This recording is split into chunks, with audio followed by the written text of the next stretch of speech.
Hello everyone, I'm Kat from the Littlestown Library of the Adams County Library System, and welcome to tonight's reading of Dracula by Bram Stoker. Tonight we are reading the final part of chapter 26. Jonathan Harker's Journal, October 30, night. I am writing this in the light of the furnace door of the steam launch. Lord Godalming is firing up. He is an experienced hand at the work, as he has had for years a launch of his own on the Thames, and another on the Norfolk Broads. Regarding our plans, we finally decided that Mina's guess was correct, and that if any waterway was chosen for the Count's escape back to his castle, the Sereth and then the Bistrasse at its junction would be the one. We took it that somewhere about the 47th degree, north latitude, would be the place chosen for the crossing the country between the river and the Carpathians. We have no fear in running at good speed up the river at night. There is plenty of water, and the banks are wide enough apart to make steaming, even in the dark, easy enough. Lord Godalming tells me to sleep for a while, as it is enough for the present for one to be on watch. But I cannot sleep. How can I, with the terrible danger hanging over my darling, and her going out into that awful place? My only comfort is that we are in the hands of God. Only for that faith it would be easier to die than to live, and so be quit of all the troubles. Mr. Morris and Dr. Seward were off on their long ride before we started. They are to keep up the right bank, far enough off to get on higher lands where they can see a good stretch of river and avoid the following of its curves.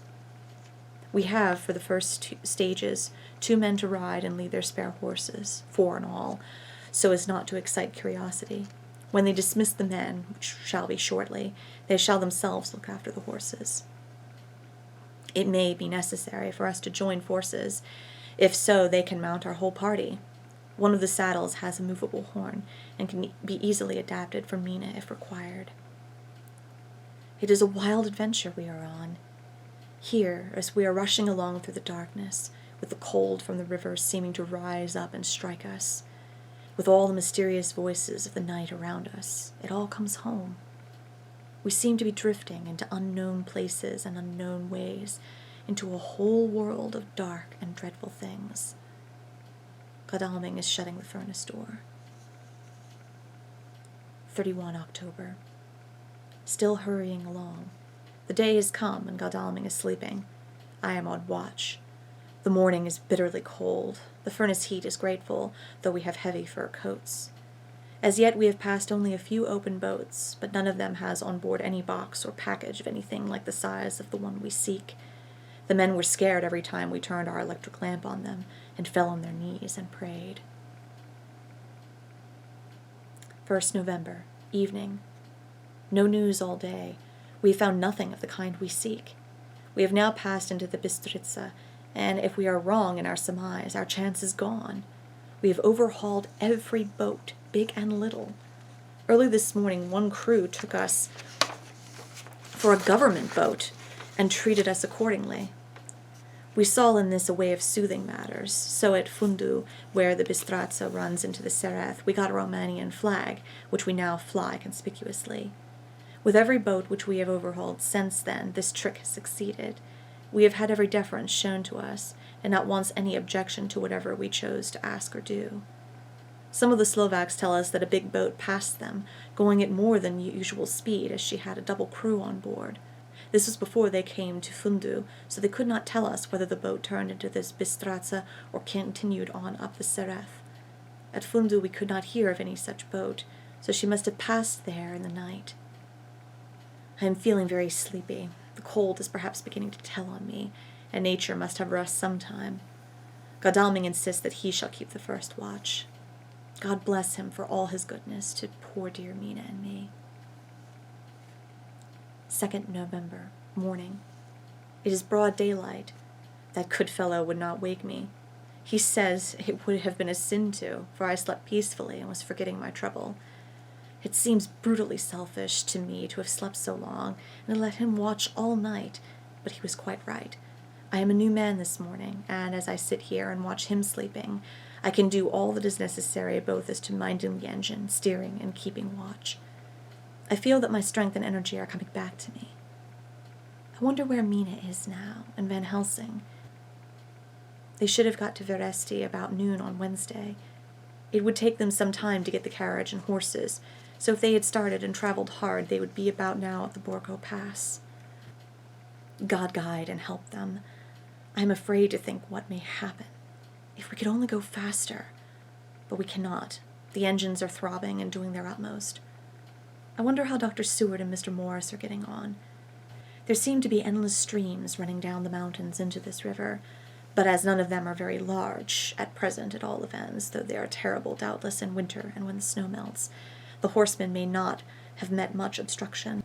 I hope that before we get to Strasba we may see them, for if by that time we have not overtaken the Count, it may be necessary to take counsel together what to do next. Dr. Seward's Diary, 2nd November. 3 days on the road. No news and no time to write it if there had been, for every moment is precious. We have had only the rest needful for the horses, but we are both bearing it wonderfully. Those adventurous days of ours are turning up useful. We must push on. We shall never feel happy till we get the launch in sight again. 3rd November. We heard at Fundu that the launch had gone up the Bistrazza. I wish it wasn't so cold. There are signs of snow coming, and if it falls heavy it will stop us. In such case we must get a sledge and go on, Russian fashion. 4th November. Today we heard of the launch having been detained by an accident when trying to force a way up the rapids. The Slovak boats get up all right, by aid of a rope and steering with knowledge. Some went up only a few hours before.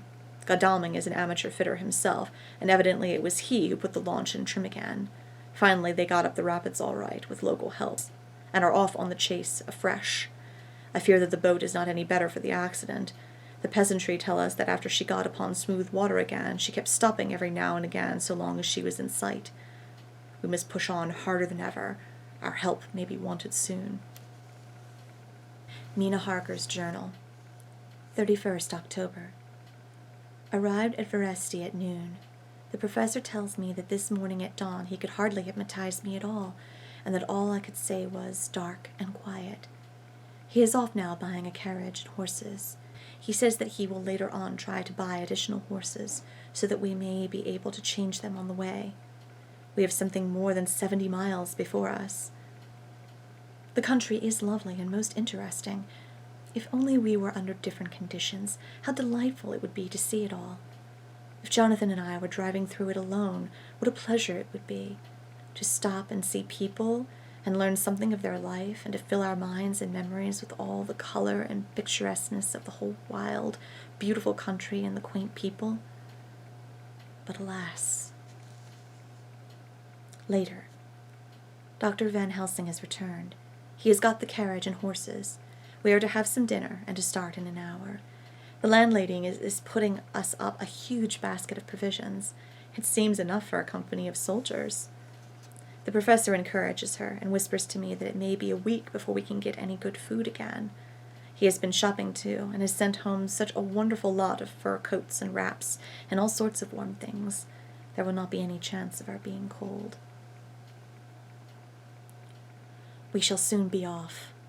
I am afraid to think what may happen to us. We are truly in the hands of God. He alone knows what may be, and I pray him, with all the strength of my sad and humble soul, that he will watch over my beloved husband, that whatever may happen, Jonathan may know that I loved him and honored him more than I can say, and that my latest and truest thought will always be for him. Thank you for joining us this evening, and we will see you next time.